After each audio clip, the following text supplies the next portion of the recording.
When Greg and Lisa Montgomery purchased the old Hollywood Hills estate in 2024, they hadn't expected anything out of the ordinary.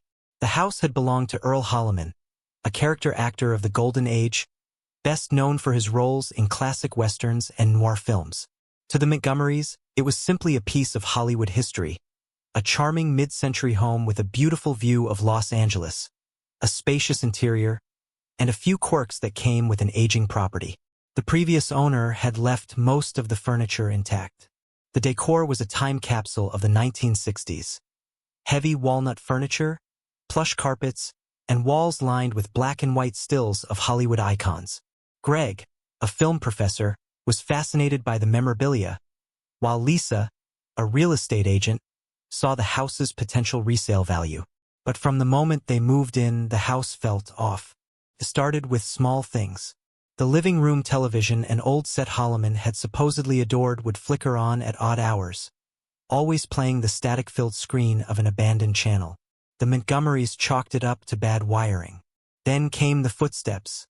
At first, Lisa assumed it was the house settling, but the sound had a deliberate cadence, slow, measured, moving through the long hallway that led to the master bedroom. One night, Greg woke to the sound of muffled voices. He assumed Lisa had left a podcast playing, but her side of the bed was empty. He found her in the hallway, staring at the old TV, which was on again. "Do you hear that?" she asked, her voice barely above a whisper. Greg did. It wasn't the static this time. It was a voice, indistinct but rhythmic, like someone reading lines from a script. The cadence was old-fashioned, theatrical. Then, just as suddenly as it had started, the voice stopped. They tried to ignore it, convincing themselves it was nothing until the photographs began to move. The framed pictures of Earl Holliman and his co-stars, which had been neatly arranged in the hallway, were found tilted at odd angles. One morning, Greg noticed that a particular photo, a young Earl standing beside Angie Dickinson, had been flipped completely upside down. Lisa, ever the rational one, dismissed it as a prank from their teenage son, Adam. But when Adam swore he hadn't touched them, and they continued to shift night after night, even she started to feel uneasy. Then, one evening, something happened that neither of them could explain. Lisa had gone to bed early, exhausted from work. Greg stayed up watching an old western. Just as the end credits rolled, he caught movement in the reflection of the darkened TV screen. A figure, tall, thin, dressed in what looked like an old-fashioned suit, was standing in the hallway. Greg turned, expecting to see Adam. But there was no one there. The air was suddenly thick with the scent of cigar smoke, rich, heavy, unmistakable. Earl Holliman had been known for his love of cigars, but the Montgomerys never kept any in the house. Greg felt a chill creep up his spine. Lisa had always believed that every home carried the energy of its past, that walls absorbed history like a sponge. But she never imagined that the house they bought would come with an unseen resident. And Earl Holliman, if that's who it was, did not seem ready to leave. Greg sat frozen, his fingers gripping the armrests of the old leather chair, his breathing shallow. The air in the room felt heavy, charged with something unseen yet undeniably present. He stared at the reflection in the blank television screen, his mind struggling to dismiss what his eyes had already processed: a figure, lingering in the dimly lit hallway, watching. The scent of cigar smoke thickened, curling into the corners of the room as if carried by an invisible breeze. It was not the stale, lingering kind that seeped into old furniture, but fresh, pungent, almost acrid, as if someone had just taken a deep pull and exhaled. Greg slowly turned his head toward the hallway, hoping to find some logical explanation. But the space beyond was empty. The faint glow of a street lamp outside barely reached the interior, casting weak, fragmented light through the half-closed blinds. The hallway stretched into darkness, silent except for the distant hum of the refrigerator in the kitchen. His mind raced, flipping through rational possibilities like an old Rolodex. A draft? No, the air was still, thick like molasses. A trick of the light? The TV had been off, its screen reflective but dull. Maybe Adam had been up, moving about the house? But there had been no footsteps, no sound of a door creaking open or closing. just the reflection. A thought settled uncomfortably in his mind. Had the figure seen him too? Greg exhaled slowly, realizing only then how tight his chest had become. He stood, his movements deliberate, careful, as if disturbing the silence might somehow invite something unseen to react. He moved toward the hallway, each step measured, his bare feet pressing against the cool wooden floor. The moment he stepped into the hallway, the air changed. The cigar smoke dissipated almost instantly, as if whatever had been there had drawn itself back into the walls, retreating. The silence was deeper now, thick, pressing against his ears. He glanced toward the family photographs. Lisa had arranged them meticulously along the hallway wall, their glass surfaces reflecting the soft, golden glow of the nearby table lamp. But something was different. The photograph of Earl Holliman and Angie Dickinson was no longer just upside down, it was missing from the wall entirely. Greg's pulse quickened. His eyes darted to the floor, scanning for the frame, but it wasn't there. He turned slowly, his gaze traveling down the length of the hallway, toward the master bedroom. The door was slightly ajar, revealing only darkness beyond. A soft creak echoed through the hallway. Greg swallowed hard. The sound had come from inside the bedroom. He hesitated, glancing back toward the living room, where the familiar world of furniture, books, and warm lamplight still existed. But something compelled him forward, a need to confirm, to understand. He reached the door, nudging it open with his fingertips. The darkness within felt different, almost thick, as if it had substance. He fumbled for the light switch and flipped it. Nothing. The bulb didn't even flicker. A chill crawled up his spine. The bed was just a vague shape in the gloom, the curtains drawn tight over the window. Then his eyes adjusted and he saw it. The missing photograph. It was resting on the bed, perfectly centered, its glass surface gleaming faintly in the dimness. Greg felt his scalp prickle. There was no way it had fallen like that. No way it had ended up so precisely placed. He took a slow step forward. Then, just as he reached the edge of the bed, something moved in the darkness. A shift in the air, a whisper of motion, like fabric brushing against fabric. Greg's breath caught in his throat. His fingers hovered inches from the photograph, his body suddenly aware of how profoundly alone he felt. He didn't dare move, didn't dare turn his back to the room. Then, faintly, so faintly that he almost convinced himself he imagined it, he heard it. A chuckle. Low, throaty. The sound of someone amused. Greg bolted. He didn't remember running down the hallway, didn't remember fumbling with the light switches, didn't remember bursting into the bedroom he shared with Lisa. But suddenly he was there, slamming the door behind him, his breath ragged, his hands trembling. Lisa stirred in bed, groggy, blinking at him in confusion. "Greg!" Her voice was thick with sleep. "What are you?" He couldn't speak, couldn't bring himself to tell her that someone, was still in the house. And they were laughing. Don't forget to subscribe and like if you liked this story. Greg sat at the edge of the bed, his breath still uneven, his fingers digging into the fabric of the blanket as if anchoring himself to something solid. Lisa had turned on the bedside lamp, its warm glow pushing back the shadows, but it did little to calm him. His mind replayed the moment in the dark bedroom, the laughter low and knowing curling around him like a lingering presence. Lisa shifted, propping herself up on one elbow. The sleepiness in her eyes was giving way to concern as she studied him. "Greg," she said, her voice softer now. "What happened?" He opened his mouth, then hesitated. How was he supposed to say it? That he had seen something, or rather, someone standing in the hallway? That the photograph had moved on its own? That there had been laughter in the dark? The words felt absurd, like something out of a late-night ghost story, the kind meant to be laughed off by the rational mind. But he wasn't laughing. Instead, he swallowed, forcing a tight, dismissive chuckle from his throat. "I think," he exhaled sharply, rubbing a hand down his face. "I think I just freaked myself out." Lisa raised an eyebrow. "Freaked yourself out how?" Greg glanced toward the bedroom door. It was still shut, a thin strip of light from the hallway visible at the bottom. The rest of the house beyond it felt distant, unfamiliar, like he no longer trusted its walls. "I thought I saw something," he admitted, choosing his words carefully. "In the hallway." And then the old photo from the wall, it was in the bedroom, just lying on the bed. Lisa frowned. "Did Adam move it?" "He was asleep," Greg said immediately. He knew it for a fact. When he had raced down the hall, the door to Adam's room had been closed, the faint murmur of his white noise machine seeping through the wood. Their son was a deep sleeper. He wouldn't have woken up, let alone done something like this. Lisa glanced at the clock on the nightstand, 2:37 a.m. She exhaled through her nose, thinking. "We've been on edge," she said after a moment. "New house, new space. It's not uncommon for people to feel things, especially in old places like this."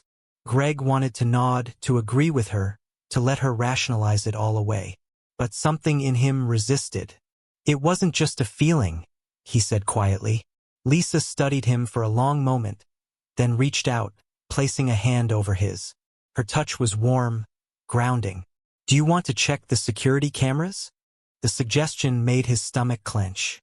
He hadn't thought about the cameras, though they had installed them just days after moving in small, discreet ones in the main areas of the house, including the hallway. Part of him didn't want to look, because looking meant confronting the possibility that something had, in fact, been there. But the other part of him, the part that refused to sit in silence, to pretend this was all in his head, nodded. Lisa sighed, throwing off the blanket. "All right," she said, swinging her legs over the edge of the bed. "Let's check." They moved together, silent except for the creaking of the floorboards beneath their feet. The house felt impossibly still. The air had settled, the thick presence that had sent Greg running now absent. Yet he couldn't shake the sensation that something was watching them, just beyond the edges of the light. In the living room, Greg grabbed his laptop from the side table and powered it on. Lisa hovered beside him as he pulled up the security feed. The hallway camera showed a still image, nothing unusual. He clicked back through the recordings, rewinding to when he had first noticed the figure in the TV reflection. The footage played in black and white, grainy but clear enough to make out details. At first, nothing seemed unusual, just the empty hallway, the faint shifting of shadows from the street lamp outside. Then movement. Greg stiffened. Lisa sucked in a breath. At 2:15 a.m., the moment he had been watching the TV, something flickered at the edge of the hallway. A shadow, barely distinguishable at first, darkening as it took shape. It wasn't walking. It was just there. A figure, tall and lean, dressed in what looked like a dark suit.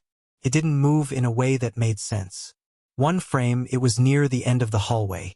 The next, closer. Not walking, just closer. Then, at 2:16 a.m., the figure vanished.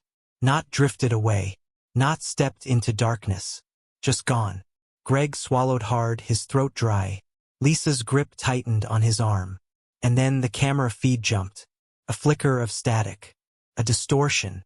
And when it cleared, the hallway was empty. But the photograph? It was no longer on the wall. Greg pushed back from the table, his pulse hammering against his ribs. Lisa covered her mouth, her eyes wide. "Greg," she whispered, "that's not possible." He didn't respond. He couldn't, because at that moment, something in the house shifted. A soft creak, a breath of air, as if the house itself had inhaled.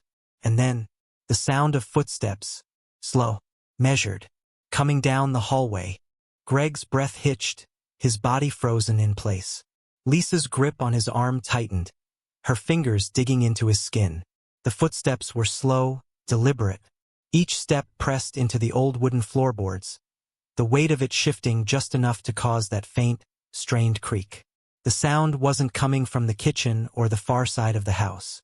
It was coming from the hallway, the same hallway where the figure had been. Greg didn't turn his head. He didn't want to. His body remained stiff, his fingers hovering just above the laptop's trackpad. But his mind screamed at him to move, to turn off the security feed, to do anything other than sit in paralyzed silence. Lisa was trembling beside him, though she barely made a sound. The only thing keeping her from gasping outright was her own tight grip on her mouth. The footsteps stopped. A breath of silence. Then, tap, tap, tap. A sound unlike the creak of wood. A sharper, deliberate noise, as if fingertips or perhaps nails were gently tapping against the hallway wall. 3 soft, rhythmic beats. Greg squeezed his eyes shut for a second, willing himself to think. This wasn't real. Couldn't be real. But the air around them said otherwise. He turned, slowly, Lisa's hand still locked around his wrist. His muscles felt heavy, uncooperative, like he was moving through water. The hallway stretched before him, dark and impossibly still. But something was different. The framed photographs, which had hung in perfect rows along the wall just minutes ago, were no longer straight. They were all tilted at an angle. The same angle, each one leaning just slightly to the right. Lisa let out a tiny, involuntary whimper. Greg barely noticed his attention was locked on one particular frame. The photograph of Earl Holliman. Unlike the others, it hadn't just tilted. It had been turned completely around. The back of the frame now faced outward, the image hidden. A wave of cold swept through Greg's body, crawling over his skin like unseen hands. His heart pounded so violently against his ribs that he could hear it in his ears. Lisa moved first. Quick, jerky steps toward the hallway light switch. She flicked it on. The bulb flared, then dimmed. Not burned out. Not flickered. Just dimmed. As if something in the house was sucking the energy from it. The hallway remained illuminated, but in a weak, sickly yellow glow, casting long, exaggerated shadows against the floor and walls. Greg swallowed hard. He could feel his own heartbeat pulsing at the base of his throat. Lisa took a step closer to the photographs. "Don't," Greg muttered. She ignored him. Her fingers hovered over the turned frame, hesitant. Then, with a slow exhale, she gripped the edges and flipped it back over. The glass was cracked. A single jagged fracture ran from the top corner to the bottom, splitting the photograph down the middle. But it wasn't just the glass that had changed. Earl Holliman's face, so clear in every other picture, was smudged. His features obscured as though someone had pressed their fingers against the image and wiped him away. Greg yanked Lisa's arm, pulling her back. "That's it," he said, his voice hoarse. "We're leaving. Right now." Lisa didn't argue. She turned, heading toward the bedroom to grab her phone. But the moment she disappeared around the corner, the house shifted again. A deep, groaning sound, as though the walls themselves were settling, no breathing. Then, the living room TV switched on by itself. Not to static. Not to an old, abandoned channel. But to a movie. A black and white film, playing in the dead of night, its flickering images casting a ghostly glow across the room. Greg recognized it instantly. The Sons of Katie Elder. One of Earl Holliman's most famous films. And then, before he could react, the volume began to rise, slowly at first, then louder and louder. The dialogue, the gunshots, the music blaring through the house, shaking the very walls. Lisa screamed from the bedroom. Greg turned, sprinting toward her, his feet barely touching the ground. He reached the doorway just as she stumbled out, pale as death, phone clutched in her trembling hands. "Greg," she choked out. "It's..." A sharp crack interrupted her. The hallway light bulb shattered, plunging them into darkness. And in that darkness, a voice. Not from the TV. Not from Lisa. Not from anywhere human. A whisper. Low. Hoarse. Amused. "You shouldn't have turned it around." Greg didn't wait. He grabbed Lisa's wrist and yanked her toward the front door. The TV was still blaring, the floorboards groaning beneath their feet as if something unseen was moving with them. Then footsteps, heavy, deliberate, coming from the darkened hallway. Lisa fumbled with the locks, her hands shaking too hard to grip properly. Greg turned, bracing himself, expecting to see a figure emerging from the shadows. But there was nothing, just the dim hallway, the crooked photographs, and the overwhelming sense that something was right there, just beyond the reach of the light. Lisa got the door open. Cold night air rushed in, breaking the suffocating heaviness of the house. They stumbled outside, barely remembering to slam the door behind them. The moment it shut, the TV went silent. The house utterly still. They stood on the driveway, breathless, staring at the darkened windows. Then, just as Greg reached for his car keys, the porch light flickered once twice. And from inside the house, behind the thin veil of curtains, something moved. A shadow. Watching. Greg didn't wait to see more. They got in the car and sped off, leaving Earl Holliman's house behind. They never went back. The house eventually sold again. Another family moved in. And sometimes late at night when the street is quiet and the air is still, neighbors swear they can smell cigar smoke drifting from the windows. Don't forget to subscribe and like if you liked this story.